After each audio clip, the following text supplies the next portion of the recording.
Alexander Stubb, Mr. Prime Minister, very good to see you. Thanks for joining. Thank you. My pleasure. I want to start just with whether you think the West, broadly, Europe, the United States, NATO, everyone, is doing as much as they should be doing right now to respond to the Russian invasion of Ukraine.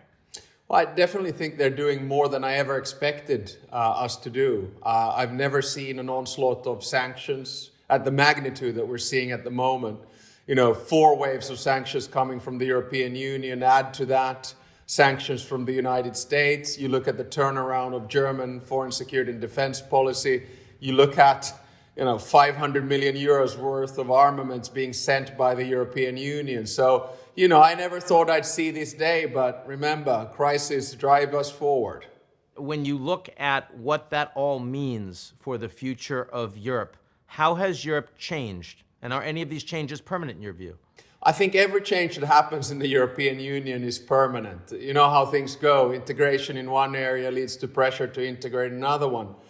So if we take the last 3 crises, which has driven change, one was the financial and euro crisis, took 4 years to set up the European Stability Mechanism, banking union, and so on. Then we had COVID, took 4 months to set up the biggest rescue package in European history.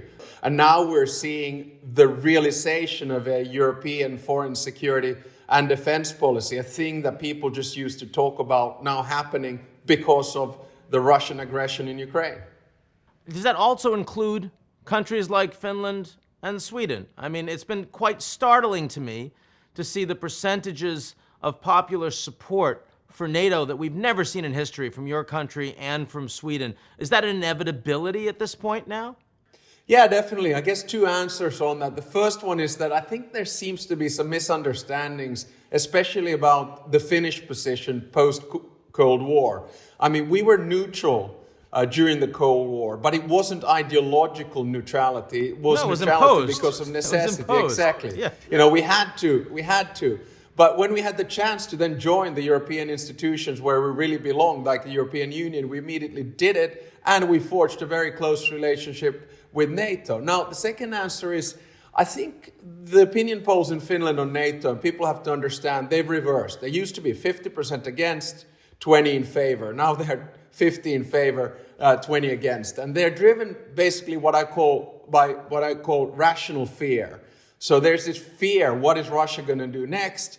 And the rationality behind it is, okay, we don't want to be alone anymore. We need to go into NATO. So I fully understand the reaction of the Finnish public and also, of course, the Swedish public.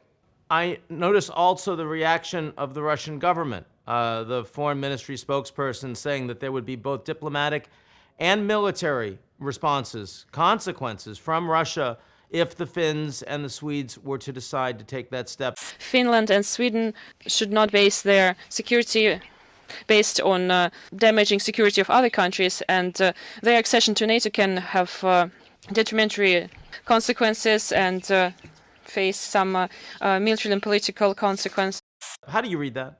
Well, we Finns are pretty calm, cool, and collected, and our reaction is to say that, well, there's nothing new in that. We've heard it from Putin before, we've heard it from Sergei Lavrov before, now we heard it from the spokeswoman of the Russian Foreign Ministry. And our answer is, well, I mean, we fully understand your take, but the truth is that we are a sovereign, independent nation state and take our own security political decisions. You have to remember that Putin has 3 aims at the moment. Number 1, invade and annex Ukraine. Number 2, push back the frontiers of NATO to where they were around the Cold War. So get, Central and Eastern Europe out of NATO. And then number 3, prevent Finland and Sweden from joining NATO. I'm afraid he's going to fail in all 3. Yeah, I was just about to say, as you're going through those, none of those, not only does it look like they're not going to happen, but indeed Putin's position on all 3 arguably are likely to be materially worse because of this invasion. Do you agree with that? Yeah, definitely. I mean, a lot of people talk about the rationality or irrationality of Putin. From his perspective, he's behaving very rationally, but the outcome is the exact opposite what he was trying to achieve. So his vision is of a single historic Russia, bring in Belarus, Ukraine, perhaps a little bit beyond. Be the great leader with a legacy of, Ivan the Terrible, Peter the Great, or Stalin. And in 1 week, in 7 days, he basically achieved all the opposite. Number one, he wanted the Russification of Ukraine. Well, it's about as Europeanized at the moment, and they ain't going back. Number two, he wanted an ununited European Union. Never seen it more united. He wanted to destroy the transatlantic partnership. Well, it's transatlantic 2.0 and then some. Then he wanted to destroy NATO. Well, NATO now has a purpose again. And on top of that, he wanted to see Finland and Sweden out of NATO. And with his actions, he's probably caused a permanent change in public opinion. And I think the train has left the station. Finland is moving toward full NATO membership. It's not going to happen today. It's not going to happen next week, but it will eventually happen. And on top of all of that, his economy is falling apart too. So, I mean, given all of that, what do you think it is incumbent on the West, or smart for the West, to try to find some kind of avenue for climb down for Putin?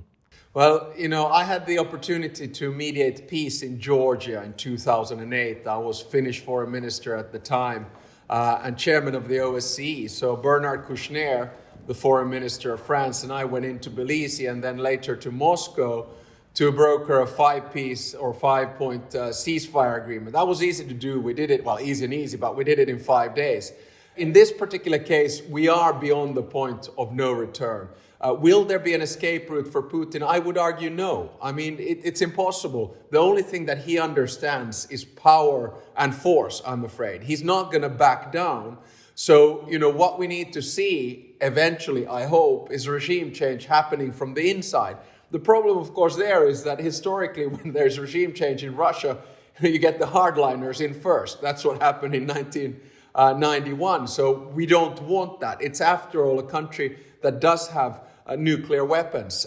So to try to get some kind of a pathway out for Putin, he can't lose face in front of his own. So therefore, it's going to be very difficult to find a solution on that. Now, a lot of people say that he can't lose face, but at the same time, of course, Putin completely controls the narrative domestically, much more so than any American or European president. He's gotten rid of all the Western media. He's gotten rid of all the local Russian independent media. Can't he sell whatever story he wants to sell? I mean, there are a lot of Russians right now that believe that Ukraine was engaged in acts of genocide against Russians in the Donbass, something that is obviously ridiculously untrue. Yeah, I mean, I guess the starting point here is to understand that Russia has always, ever since the Romanovs came in, the Tsar family, after an era of unrest and unpeace, if you will, they've been led by a strong leader. And the system is very hierarchical. You have the leader, and then after that, you have sort of a pyramid of his or her princes. They sort of make sure and back up that the leader can do whatever he wants to. So the narrative in Russian history has always been that the rest of the world is out to get us. So that Russia, the biggest country in the world geographically, is somehow surrounded by enemies. And throughout history, the enemies have varied from, the Mongols to the Japanese, to the Europeans, to the Americans, and right now to NATO. So yeah, I'm sure he can push that narrative. But at the same time, we do live in a connected world. And at the end of the day, Russians will get the information in. Right now, they don't have it. The narrative is crude. Final point on that. Remember that for Russia, there are 3 words for truth. And one of them is tactical truth, pravda. And that basically means that you can give not only a white lie, but a blatant lie, as long as it's tactically useful for the good of the whole, in other words, Russia. That's why the Russians are now believing in the propaganda that they hear. When you think about where the world is going to be in the next 10 years, compared to the last 30, how dramatically different does it look for the average European? Remember, Finns are not overdramatic. And quite often I say that we human beings have a tendency to do 3 things. 1, we over-rationalize the past. 2, we over-dramatize the present. And 3, we underestimate the future. So when you ask me to look into the future in a non-dramatic fashion for the next 10 years, my answer is that this is the 1914, 1939, 1989 moment of our generation. And by that I mean to say that it is the end of the Cold War, but what we don't know is this a step back into a world that used to exist during the Cold War, or are we able to detach ourselves from escalation, from military conflict, and move on? What I'm sure about in the next 10 years is that if Putin is there, Russia will be utterly, completely, and fully isolated. The sanctions are there in the economic field, in finance, in energy, in transport, in sport, in culture, in anything that you can imagine. So we're basically getting this enormous North Korea or Iran or South Africa when they had sanctions on. That is the future that I predict for the next 10 years from a Western perspective. Now, I'm glad you said from a Western perspective, because of course, if we look at the next 10 years, the largest economy in the world is likely to be China. And China's view on Russia is not at all to isolate them, but rather to do more business, rather for them to be more dependent economically, technologically, certainly in terms of energy sale. I mean, how much do these old analogies even remotely apply when the largest economy in the world and a lot of other developing countries, the Indians, I mean, the Gulf states, not taking Biden's call, but talking to Putin in the last week. I mean, this is not a world where the Americans and Europeans are calling the shots in the way that it was in those previous sort of tipping point geopolitical moments that you mentioned. Yeah, sure. Perhaps, two observations, one a global one and then the second one on China. The global one is that we in the West, whatever that means, let's include, say, Japan and Australia, New Zealand, South Korea, South Africa in that. We in the West have to understand that this is not about West versus Russia, right? It is more about the global institutional order, the liberal order. What is the resilience of the international institutions that were created in the post-World War II era, whether it's the UN, NATO, the EU, the WTO, you name it. What do we do with those institutions? How do we pivot them to represent what the world is today? Why do we have a Security Council in which Russia is still a member? Okay, they have nuclear weapons, I understand, but why don't we have other countries there? The second point is to say on China. Listen, China is probably right now thinking two things. One, we wanted to focus on internal affairs. We wanted to focus on our party conference in October, November, the continuation of Xi Jinping, dealing with COVID, perhaps turning economically a little bit inward, etc., etc. Then at the same time, the sort of slightly cheeky side is saying, well, this sort of instability in Europe is not necessarily a bad thing, because right now the focus is not so much on the tension between the US and China, it's more on the tension between Russia and the US. Then my final point on this is to say, do not overestimate the appetite for China to deal with Russia. They might want to use Russia as a little sort of, card in a game, in the sense that the Russian economy is, it's now about 2.5% of the world economy. So we're talking, Netherlands, Spain type of size.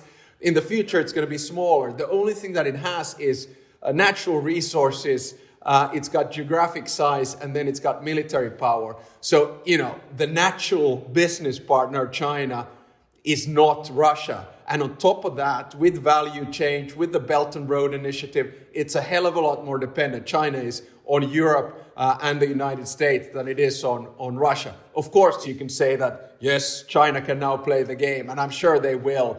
But don't think for 1 minute that, the big partnership in the future is going to be China and Russia. Alexander Stubb, I really appreciate your willingness to under-dramatize the future of this conflict for everyone out there. It's a great service, and I want to thank you for joining us today. My pleasure. Thanks a lot. Thanks for having me.